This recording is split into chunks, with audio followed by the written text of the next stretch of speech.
अस्सलाम वालेकुम, welcome to मारा एकेडमी। इस वीडियो में हम बात करेंगे यूनिट नंबर 4 एग्जाम्पल कोड 4.4 के बारे में।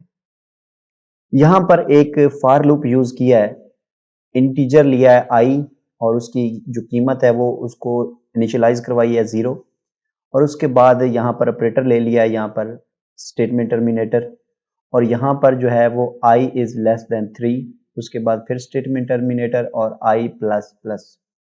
और यहाँ पर आप देखें तो ये एक कोड ब्लॉक है, कोड ब्लॉक के अंदर यहाँ प्रिंट एफ है और पाकिस्तान लिखा हुआ है, और उसके बाद यहाँ पर न्यू लाइन जो है वो यूज हुई है और यहाँ पर स्टेटमेंट टर्मिनेटर, और उसके नीचे जो है ये इसका जो है आउटपुट दिखाया गया कि ये पाकिस्तान, ये फिर पाकिस्तान, ये फिर पाकिस्तान, 3 मरतबा जो है ये पाकिस्तान प्रिंट करके दिखाया है।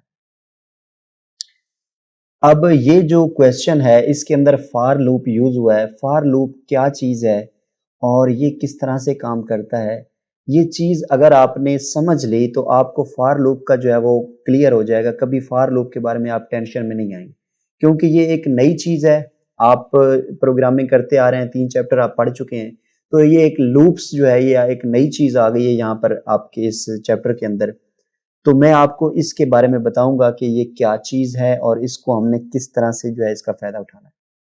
जब भी हमने कोई काम बार बार करवाना होता है तो उसके लिए हम फॉर लूप या बाकी जो कोई भी लूप हम यूज करते हैं। मिसाल के तौर पर मुझे कोई एक काम जो है वो बार बार करवाना है और मैं नहीं चाहता कि मैं बार बार उसको जो है वो प्रिंट एफ करवाऊं।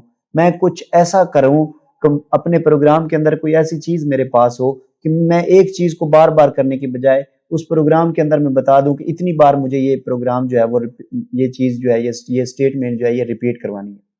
तो उसके लिए सी प्रोग्रामिंग के अंदर लूप्स यूज होते हैं। कोई भी लैंग्वेज है उसके अंदर लूप्स यूज होते हैं। लूप्स तब यूज होते हैं जब आप एक काम को रिपीट करवाना चाहते हैं। आप चाहते हैं कि ये काम तब तक रिपीट हो जब तक कंडीशन ट्रू हो, और उसके लिए यहाँ पर अब हमने जो पढ़ना है, पहला जो लूप है वो हमारे पास है फॉर लूप। ये फॉर लूप का सिंटैक्स है। ये अगर आप यहाँ इंट हटा दें तो हम क्या करते हैं, इसको क्या करते हैं, हम थोड़ा सा तब्दील करते हैं। इंट को हम अलग से जो है वो इनिशियलाइज करवाते हैं, इंट आई, यहाँ पर बस इतना। अब इंट को हमने हटा दिया, उसको हमने एक अलग वेरिएबल के तौर पर, अलग डाटा टाइप के तौर पर ले लिया, यहाँ पर हमने नहीं लिया। तो मैं आपको थोड़ा सा समझाने के लिए कि आपको ये चीज क्लियर हो, बस ये चीज आपको मैं बताना चाहता हूँ कि ये क्या चीज है। फार के अंदर आप ये बताते हैं। अब ये फार के अंदर देखें तो ये 3 एक्चुअली स्टेटमेंट है। एक ये स्टेटमेंट है, उसके बाद स्टेटमेंट टर्मिनेटर है, दूसरी स्टेटमेंट ये है, उसके बाद फिर स्टेटमेंट टर्मिनेटर है, तीसरी स्टेटमेंट ये है। ये एक्चुअली फार के अंदर 3 स्टेटमेंट्स मौजूद हैं, और ये तीनों स्टेटमेंट्स जो है ये अपना काम करती हैं। तब हमारा जो ये काम होता है, कोई भी स्टेटमेंट हम रिपीट करवा पाते हैं।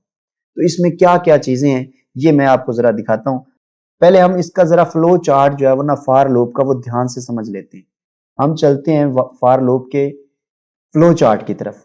ये है हमारे फॉर लूप का फ्लो चार्ट। ये क्या चीज है, प्रोग्राम यहाँ पर स्टार्ट हुआ, एक वैल्यू हमने उसको बता दी, और वो वैल्यू जो है उसको चेक करेगा। चेक करके अगर वो उसकी कंडीशन ट्रू है तो उसको एग्जीक्यूट करेगा जो भी उसके अंदर कोड पड़ा हुआ है। कोड चेक करने के बाद वो वापस उसको क्या करेगा, इंक्रीमेंट या डिक्रीमेंट करेगा, जो भी आपने वहां पर लिखा होगा। इंक्रीमेंट करने के बाद फिर वो वापस आएगा, वापस आकर फिर कंडीशन चेक करेगा। अगर कंडीशन ट्रू है फिर वो कोड एग्जीक्यूट करेगा, और फिर वो इंक्रीमेंट करेगा, और फिर वापस आएगा, फिर कंडीशन चेक करेगा। ये तब तक ये सिलसिला चलता रहेगा जब तक आपकी कंडीशन जो है वो ट्रू होती रहेगी। जैसे ही कंडीशन फॉल होगी, आपका प्रोग्राम जो है या आपका जो लूप है वो बाहर निकल आएगा वहां से, और उसको जो है यहाँ से स्टॉप हो जाएगा। आगे कुछ है तो दिखाएगा, वरना आपका जो लूप है वो मुकम्मल कंप्लीट हो जाएगा।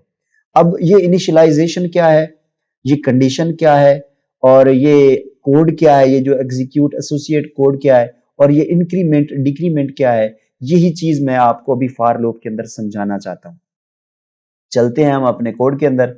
तो ये देखें, i इज इक्वल टू 0। यहां पर हमने i को जो वैल्यू है वो असाइन की कि i जो है जब स्टार्ट हो तो उसकी वैल्यू जो है वो हम 0 रखना चाहते हैं। 0 रखने के बाद हम क्या करेंगे, ये स्टेटमेंट टर्मिनेटर है। अब हमने बता दिया इसकी जो वैल्यू है वो हमने बता दी कि जो हमने ये वेरिएबल लिया था, इस वेरिएबल की जो कीमत है वो 0 है। अब i की जगह आप कोई भी वेरिएबल ले सकते हैं, ये एक वेरिएबल है। ये नहीं है कि आपने लाजमी है आई ही लेना है, आप ए लें, बी लें, सी लें, जो मर्जी लें, इसमें कोई मसला नहीं है। आई जस्ट एक वेरिएबल है जो आपको हर जगह जो है वो नजर आएगा।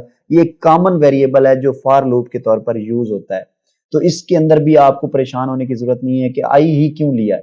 कोई भी वेरिएबल आप ले सकते हैं, उसको आपने जो है ये सिंटैक्स बस समझ लें कि सिंटैक्स क्या है।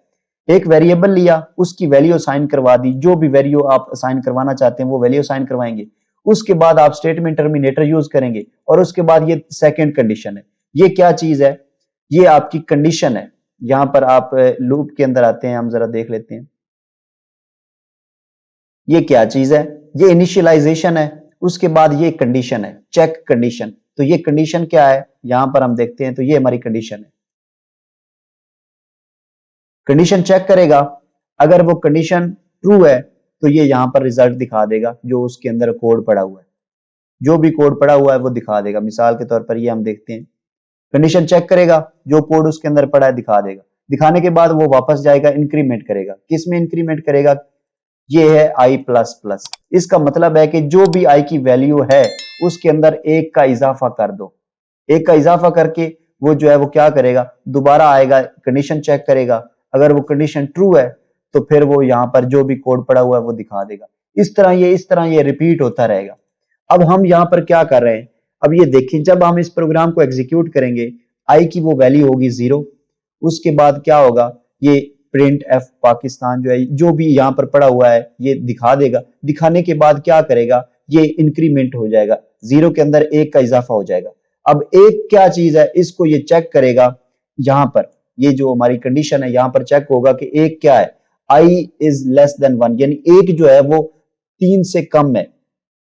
यहां पर जो है आई की कीमत 1 हो जाएगी और 1 जो है वो एक 3 से कम है। तो अभी तक जो है ये ट्रू है तो फिर ये वापस कोड जो है दिखा देगा। यहां पर जो कुछ भी पड़ा होगा ये दिखा देगा। दिखाने के बाद फिर ये वापस इसमें 1 का इजाफा करेगा, तो यहां पर आई की कीमत जो है वो 2 हो जाएगी। 2 है, 2 इज लेस देन 3, तो अभी तक ट्रू हो रही है। फिर वापस आएगा, कोड दिखा देगा, यहां पर जो भी पड़ा हुआ है वो दिखा देगा। अब फिर उसमें 1 का इजाफा करेगा, 3 हो जाएगी वैल्यू, आई की वैल्यू 3 हो जाएगी। अब क्या है, 3 इज लेस देन 3, कंडीशन हो गई फॉल। यहां पर ये जो स्टेटमेंट है ये फॉल हो गई। यहां पर हमारा प्रोग्राम जो है ये स्टॉप हो जाएगा और यहां पर जो है एंड हो जाएगा प्रोग्राम। अब क्या करते हैं, इसको करते हैं एग्जीक्यूट। अब देखिए ये 3 बार पाकिस्तान क्यों प्रिंट हुआ, क्योंकि पहली बार आई की वैल्यू उसने चेक की जो कि 0 थी, कंडीशन ट्रू हो गई। ट्रू होने के बाद उसने जो है ये जो यहां पर पड़ा हुआ था वो उसने दिखाया। वापस गया, आई की वैल्यू में 1 का इजाफा किया, तो कंडीशन उसकी जो आई की वैल्यू है 1 हो गई। 1 जो है वो अभी 3 से कम है। फिर क्या होगा, दोबारा वो प्रिंट करेगा, ये जो यहाँ पर पड़ा हुआ है उसको प्रिंट करेगा। क्योंकि यहाँ पर हमने एन यूज किया इसलिए वो दूसरी लाइन पर उसको दूसरी बार प्रिंट करेगा। और उसके बाद फिर उसमें 1 का इजाफा करेगा, उसकी वैल्यू 2 हो जाएगी। 2 अभी तक 3 से कम है। फिर एक बार और पाकिस्तान प्रिंट करेगा। अब उसके बाद जब नेक्स्ट टाइम आएगा तो उसकी वैल्यू जो है वो 3 हो चुकी होगी और 3 जो है वो 3 से कम नहीं है, कंडीशन फॉल हो जाएगी। यहां पर जो हमारा प्रोग्राम है वो स्टॉप हो जाएगा। तो ये है आपका फॉर लूप जो हम यूज करते हैं इस तरह से।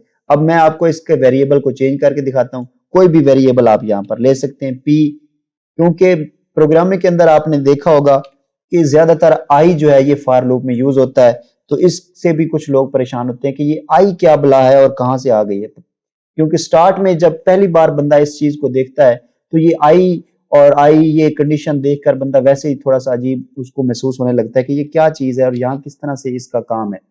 लेकिन अगर आपको ये चीज समझ आ गई है तो फिर आपको ये चीज परेशान नहीं करेगी कि ये इस तरीके से काम करती है। स्टेटमेंट मैंने आपको बता दी है, पहले उसकी वैल्यू होगी, उसके अंदर वैल्यू हमने इनिशियलाइज करानी है। उसके बाद हमने नेक्स्ट बतानी है कंडीशन। उसके बाद हमने कहना है कि जब तक ये कंडीशन पूरी नहीं होती, जब तक ये कंडीशन ट्रू होती है और तब तक उसके अंदर इजाफा करते रहो। यानी उसके अंदर वैल्यू में एक हर बार इजाफा करते रहो और चेक करते रहो। ये हर बार चेक करता रहेगा और इसमें एक इजाफा करता रहेगा। जब तक ये कंडीशन ट्रू होती रहेगी तब तक उसमें 1 का इजाफा होता रहेगा और ये चीज दिखाता रहेगा। अब आपको दोबारा से रन करके दिखाते हैं। देखिए हमने वेरिएबल चेंज किया है, कोई फर्क नहीं पड़ा आउटपुट के अंदर, क्योंकि ये जस्ट एक वेरिएबल है। इसको आप मत समझे कि ये कोई रिजर्व वर्ड है जो हर जगह ही फॉर लूप के अंदर आई ही यूज हो रहा है। तो ये चीज भी आपकी क्लियर मैंने कर दी कि इसके लिए भी परेशान होने की जरूरत नहीं है, कोई भी वेरिएबल आप अपनी मर्जी का यहाँ पर ले सकते हैं। अब ये क्या चीज है, यहाँ पर आप इसके अंदर ही वेरिएबल लेकर उसको वैल्यू असाइन करवा सकते हैं फॉर लूप के अंदर ही, लेकिन अगर आप बाहर जो है वो लेना चाहते हैं तो आप बाहर भी ले सकते हैं।